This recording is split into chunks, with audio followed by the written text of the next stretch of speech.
Hello guys, once again welcome back. It's me Renju here, and how are you feeling today? And how's it going? Everything?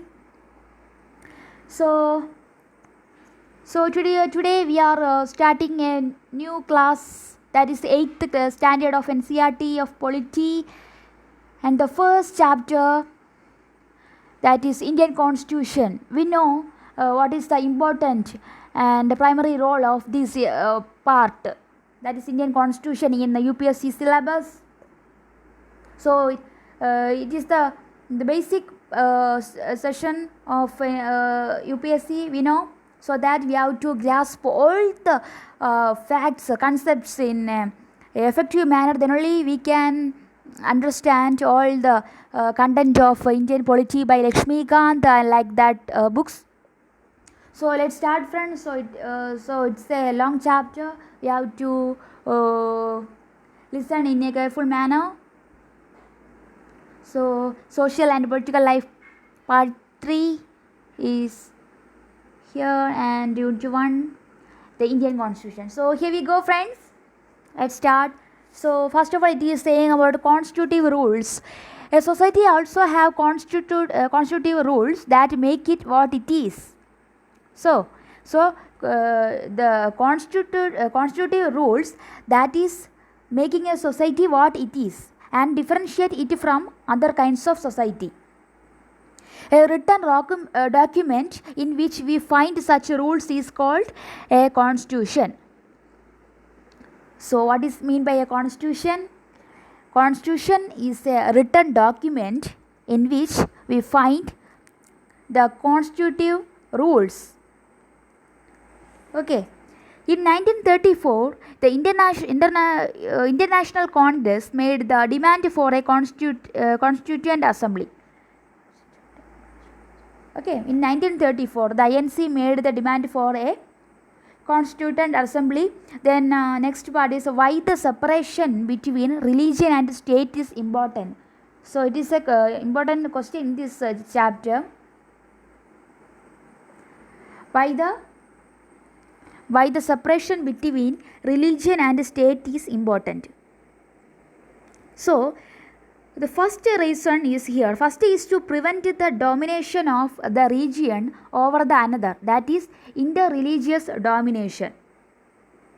So there must be a separation between religion and state because the reason that in order to prevent the domination of the region over the another, that is in order to prevent the interreligious domination, there must be a separation between religion and state.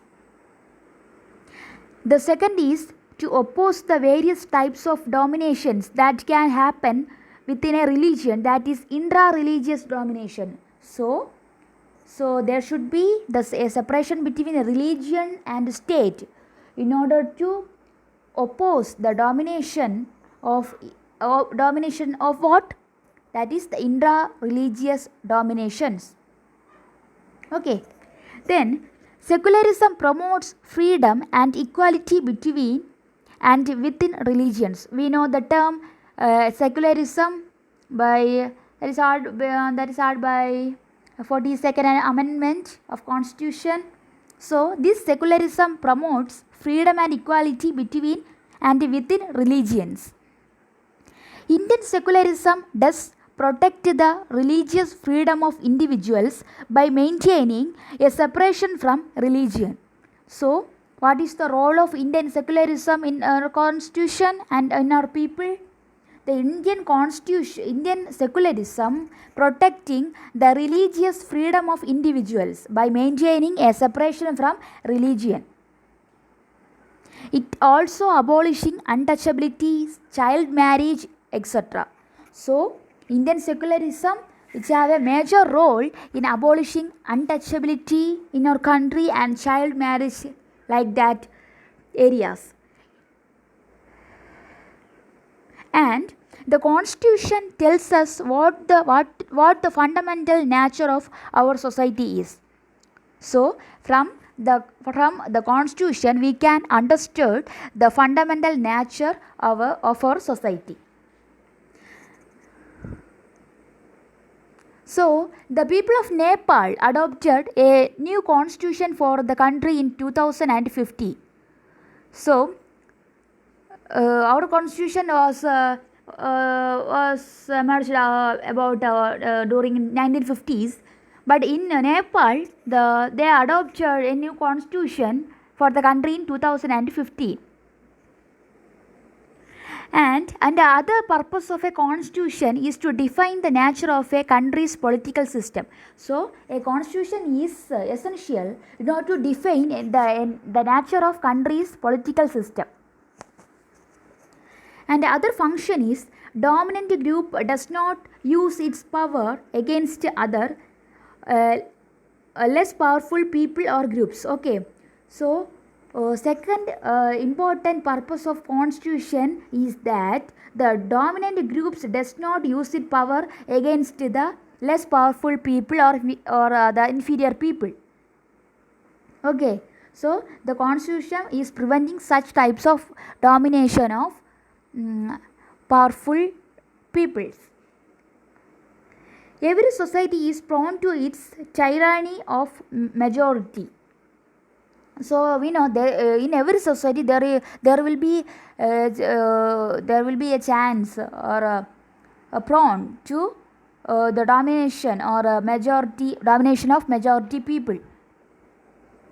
Constitution usually contains rules that ensure that minorities are not excluded from anything that is routinely available to the majorities. So our constitution is providing equal rights for all people in our country, and that is why there is no any domination or superiority or inferiority in our society. Okay, so certain rules and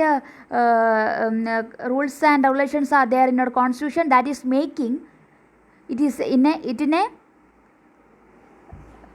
equal manner. That is the constitution providing equality for our country. Then the second question is why we have a constitution? Okay, why we have a constitution? Do you think about that? So there must be a constitution in order to save us from ourselves. First reason that there should be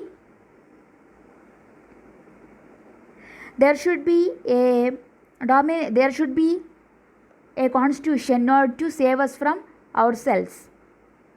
Then to prevent the tyranny or domination by the majority of a minority.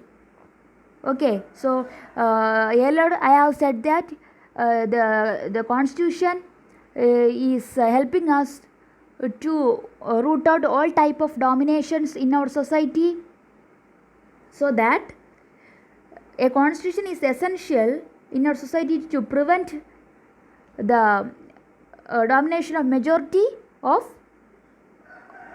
towards minority people.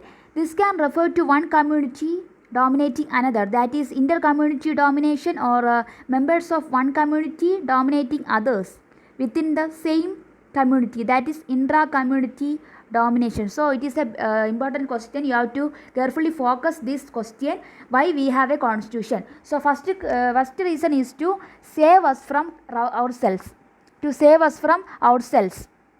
So in order to protect ourselves, in order to ensure protection for ourselves in our society, we need a constitution, so that we can live in a freedom manner in everywhere, and we can access all the opportunities and resources in a good manner in our society. Then the second reason, to prevent the intra-community dominations and inter-community dominations. So what is mean by intra-community dominations?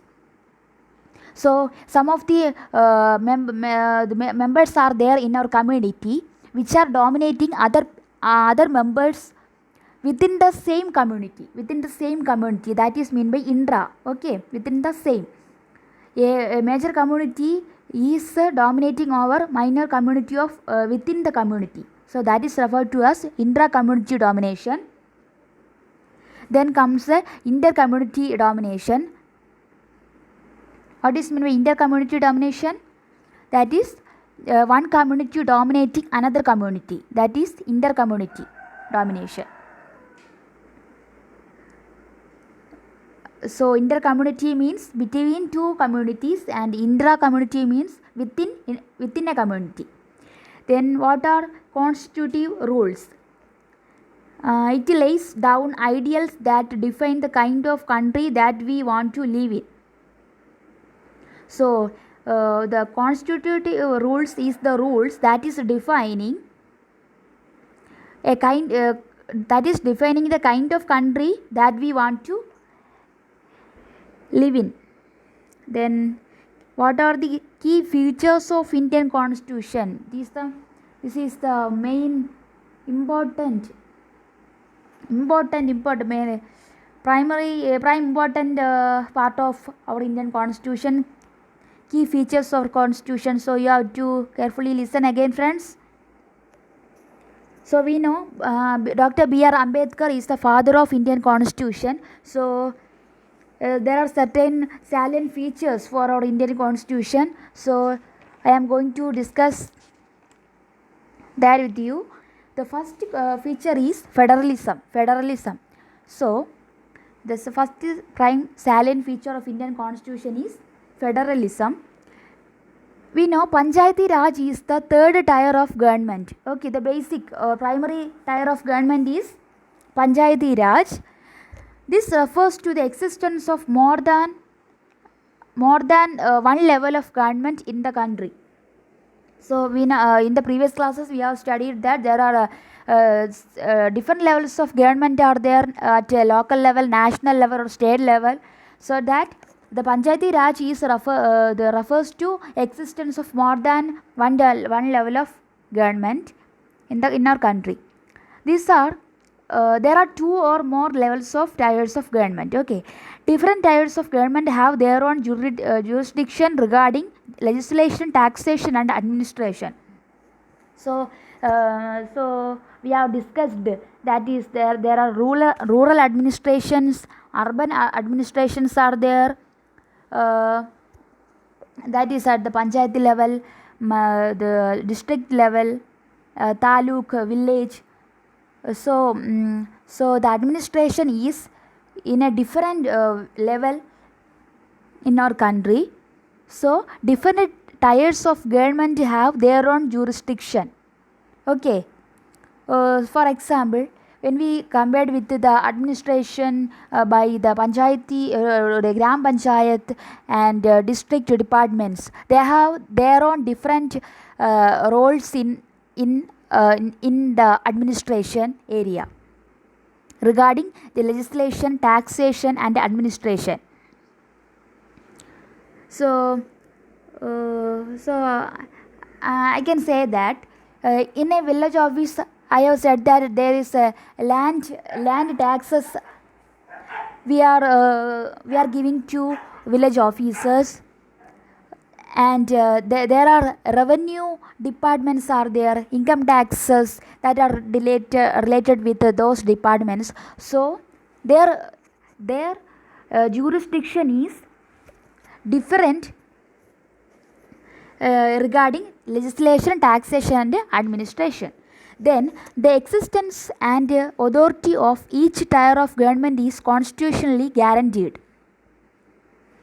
Okay, the existence and authority of each tier of government is constitutionally guaranteed.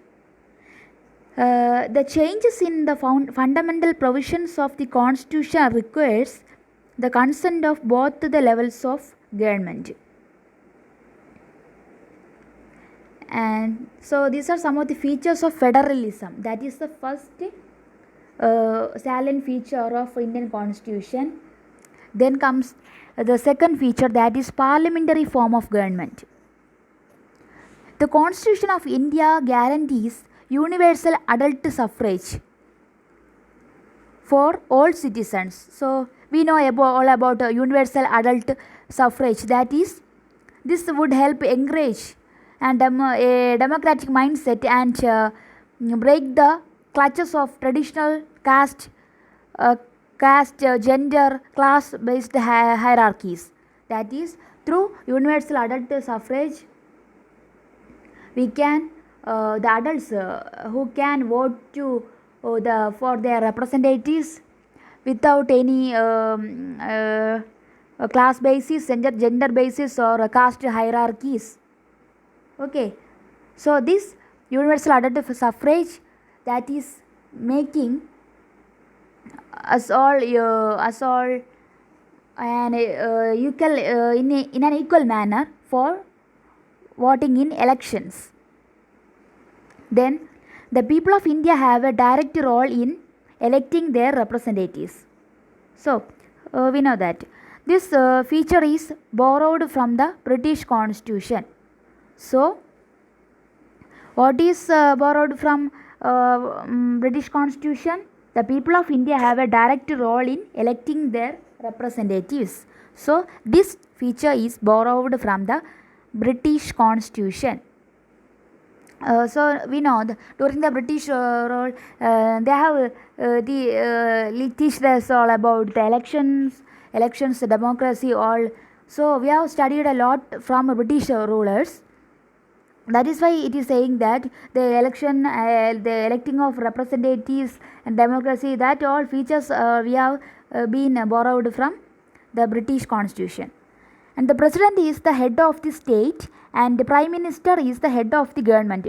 Okay, what is prime minister is the head of the government, we know.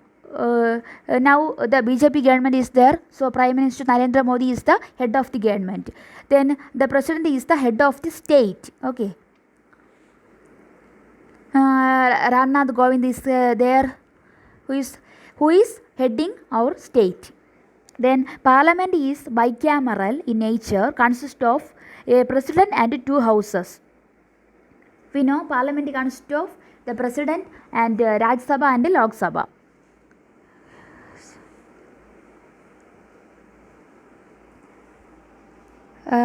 Then some of the features also include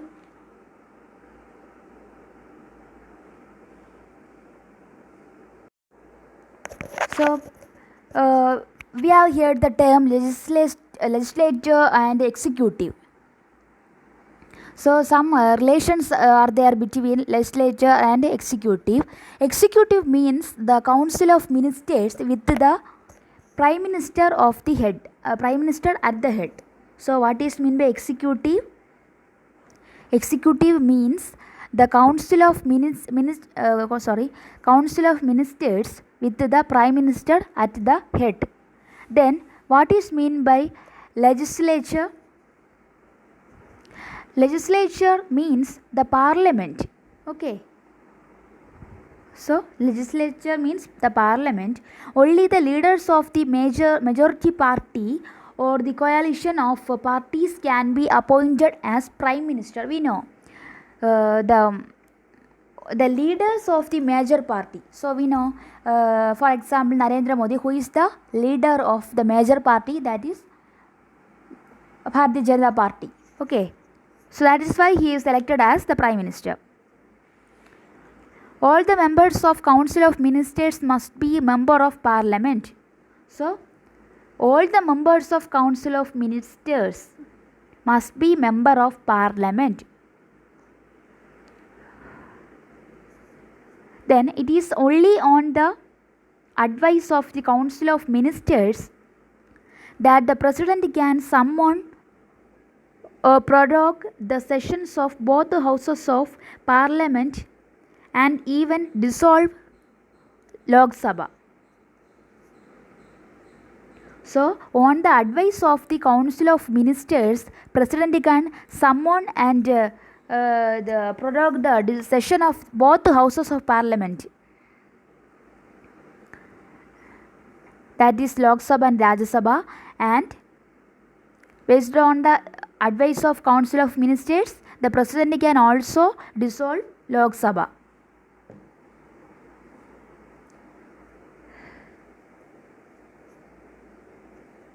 Then all the elected members of the parliament participate in the election of president, and he can be removed from office only when an impeachment motion against him or her is passed by both the house of parliament. So we can impeach the president by both the houses of parliament when there is a impeachment motion is against the president.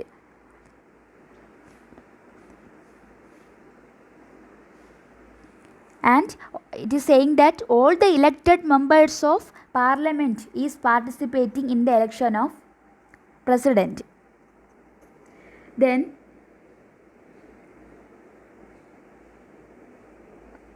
the council of minister is collectively responsible to Lok Sabha.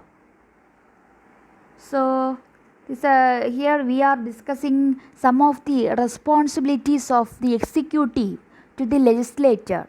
What are the responsibility of executive to the legislature? So we have said that the executive means council of ministers and legislature means parliament. So what are the responsibility of executive to the legislature? The council of ministers is collectively responsible to Lok Sabha. Both the houses have powers to control the council of ministers. So both the Rajya Sabha and Lok Sabha have the powers to control the council of ministers. They do it by asking questions and supplementary questions on the policies, programs and functions of the government.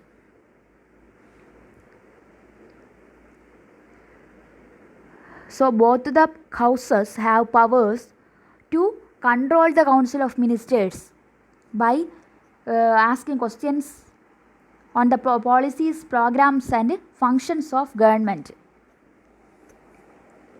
They can move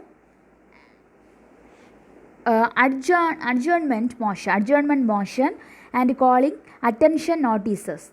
They can move and okay. So I am saying the responsibility of executive to the legislature now. So listen friends, the executive can move and adjournment motion and calling attention notices. No bill tabled by the council of ministers can become law. When does a bill become law? So we will study it later. So here the point is that no bill tabled by the council of ministers can become law. So there must be council of ministers in order to table a bill to become law. And annual budget is to be passed by the parliament. Okay, annual budget is passed by the parliament. The tenure of council of ministers depends on Lok Sabha. So the tenure of council of ministers depend on Lok Sabha.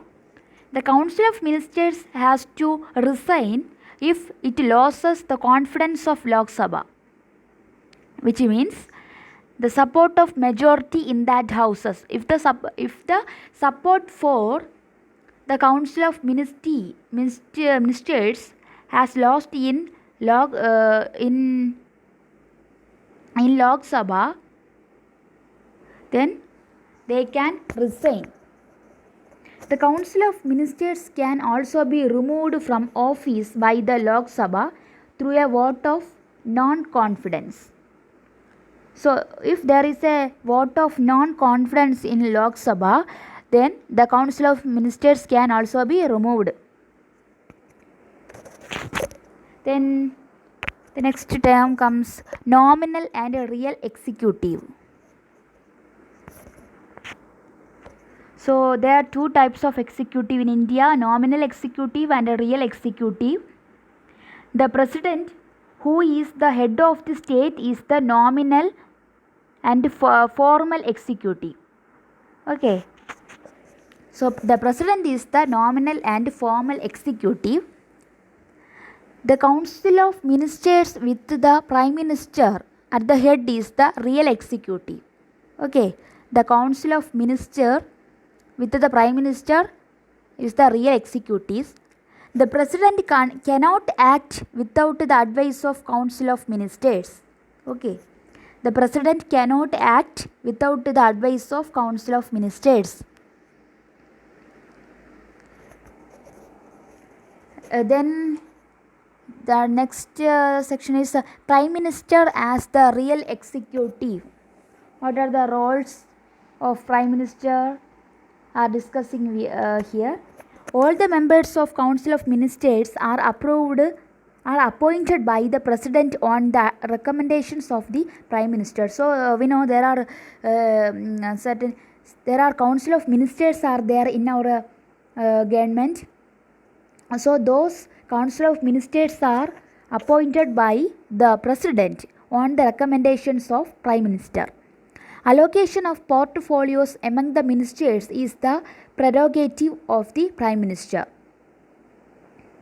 So what is the prerogative of the prime minister? Allocation of portfolios among the ministers. He or she presides over the meeting of the cabinet and is the only link between council of ministers and the president. Any minister can be removed from office if the prime minister decides. Okay, so based on the decision of prime minister, any minister can be removed. When the prime minister resigns, the entire council of ministers has also to go. The executive consists of governor, council of ministers with the CM at the head.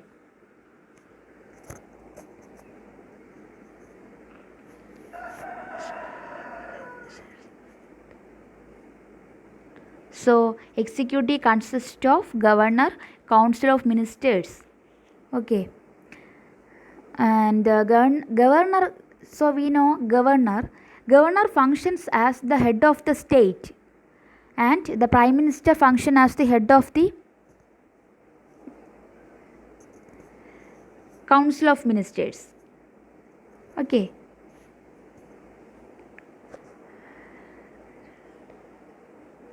And the chief minister and the council of ministers act as the real executive. State legislature are bicameral because in the state legislature there are both state assembly and legislative councils are there. In a few states, in most of the states, they are unicameral because there is only having a legislative assembly. Okay, in some states there are both bicameral system is there, that is state assembly and legislative council, but in some states there is only legislative assembly is there. So it's all under comes under the second feature of the parliament, that is parliamentary form of government. So first we have discussed about the feature federalism. The second feature was about parliamentary form of government. Then the third feature is separation of powers. So in the parliamentary form of government, I have discussed a lot of points: executive, legislature, council of ministers, prime minister, president, such and their roles. So the third salient feature is separation of powers. According to constitution, there are three organs of government. Okay, according to constitution, there are three organs of government. They are legislature, the executive, and judiciary. The legislature refers to our elected representatives. Okay. So what is mean by legislature? Legislature refers to our elected representatives, and the executive is a smaller group of people who are responsible for implementing laws and running the government. So executive is the smaller group of people who are responsible for implementing laws and running the government. And what is meant by state? State refers to a political institution that represents a sovereign people who occupy a definite territory. So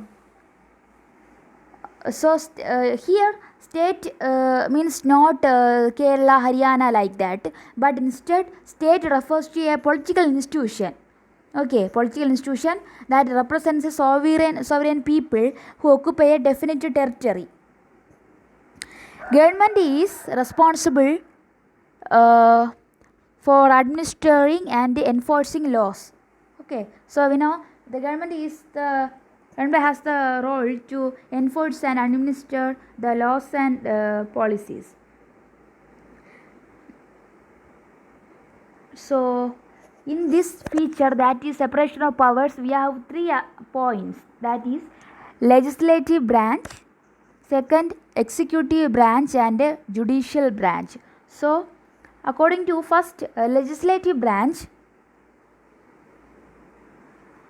the powers of legislature include powers to pass legislation, powers to declare war, power to over the budget, power to establish courts.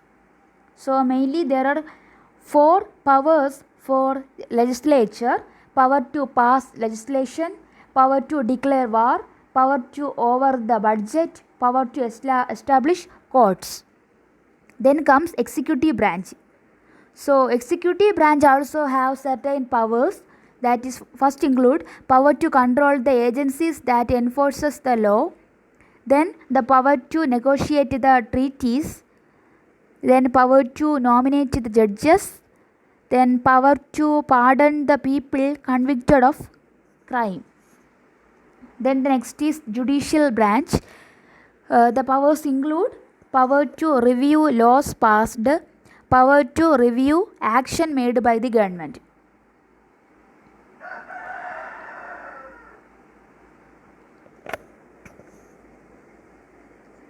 So here a point is here, what is known as the checks and balances. Checks and balances. The separation of powers provide a system of shared power. Okay, the separation of power, that is providing a system of shared power, that is known as checks and balances. And the next, the fourth silent feature is fundamental rights of Indian Constitution. So we know there are mainly 6 fundamental rights are there. So we will study all in detail. So the section on fundamental rights has been referred to as conscience of Indian Constitution. So what is referred to as the conscience of Indian Constitution? That is the fundamental rights. That is the basic part of Indian Constitution, fundamental rights. Okay. The fundamental rights protect citizens against the arbitrary and absolute excessive of power by the state. So these fundamental rights can protect the citizens from the excessive power by the state. The Constitution guarantees the rights of individual against the state as well as against other individuals. So the Constitution guarantees certain rights for the people against the state as well as other dominated individuals. And also this Constitution guarantees rights of minorities against the majorities. And the section of Constitution called Directive Principles of State Policy. Okay, so Constitution is also include fundamental rights and directive principles of state policy. So now we are discussing about the 6 fundamental rights. First right is right to equality, second right to freedom, third right against exploitation, third right to freedom of religion, then the fifth cultural and educational rights, then the sixth right to constitutional remedies. So we can go to right to equality. So what is mean by right to equality? All the persons shall be equally protected by the laws of the country. So according to the right corresponding with the right to equality, all the persons shall be equally protected by the laws of the country. Then no citizen can be discriminated against on the basis of their religion, caste or sex. So based on the right to equality, non-citizen can be discriminated against the basis of on the basis of their religion, caste or sex. The state cannot discriminate against anyone, that is in matters of, for example, in employment matters. So a state should be see all the people in an equal manner in all matters, including the availability, including in accessing opportunities, resources, etc. So based on this, the practice of untouchability has also been abolished. Then comes right to freedom. Right to freedom of speech and expression. Right to form associations. So according to the right to freedom, there are certain freedoms are there for our citizens in our society. Right to freedom of speech, right to expression, right to form associations, right to move freely, right to reside in any part of the country, and right to practice any profession, occupation or business. So that's all come under right to freedom. Then comes right against exploitation. Okay. The Constitution prohibits human trafficking, forced labor and employment of children under 14 years of age. So that is come under right against exploitation. So corresponding with the right against exploitation, there should be no human trafficking, forced labor and employment of children under 14 years of age. Then the fourth fundamental right is right to freedom of religion. The religious freedom is provided to all citizens. So the people can take any religion in which they are favorable with. Every person has the right to practice, profess and propagate the religion of their choice. Then comes cultural and educational rights. All minorities, religious or linguistic, can set up their own educational institutions in order to preserve and develop their own culture. So there are certain cultural and educational rights are there, so that according to which all minorities, religious or linguistic, can set up their own educational institutions in order to preserve and develop their own culture. Then comes the last fundamental right to constitutional remedies. This right allows citizens to move the court if they believe that any of their fundamental rights have been violated by the state. So if a person will believe that one of these fundamental rights have been violated by its society or by the people or by the state, then he can move to court. Okay. Then the fifth salient feature is secularism. Okay, secularism is also a salient feature of Indian Constitution. A secular state is one in which the state does not officially promote any one religion as the state religion. Okay, so according to a secular state, in which the state does not officially promote any one religion as the state religion. So in front of the constitution, all the religion has equal importance, and there have no dominance over any religion. Often a major change in the constitution means a change in the fundamental nature of the country. So if there is any change in the constitution, that means a change in the fundamental nature of the country. So friends, it's all about our Indian Constitution chapter. So finally we have a glossary here.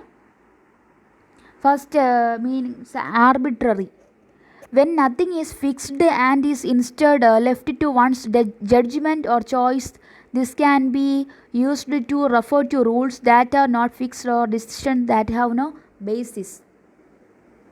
So simply arbitrary means the rules that are not fixed or decisions that have not basis. So that is arbitrary. It is not fixed and the decisions that have no basis. Then ideal means a goal or a principle in its most excellent or perfect form. Okay, that is ideal. For example, he has an ideal character. That means an excellent or perfect form.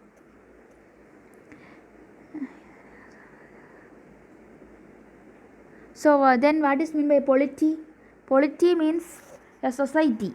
Okay, polity means a society that has an organized political structure. For example, India is a democratic polity. So what is meant by sovereign? Sovereign means it refers to an independent people. Okay. Then human trafficking, we know the practice of illegal buying and selling of different commodities across national borders. It refers to illegal trade in human beings, particularly women and children. So and tyranny, we know the domination or unjust use of power or authority. Okay. Thank you friends. Study hard and smart, then only you can win in UPSC in a good manner with a good rank. Okay. Bye friends.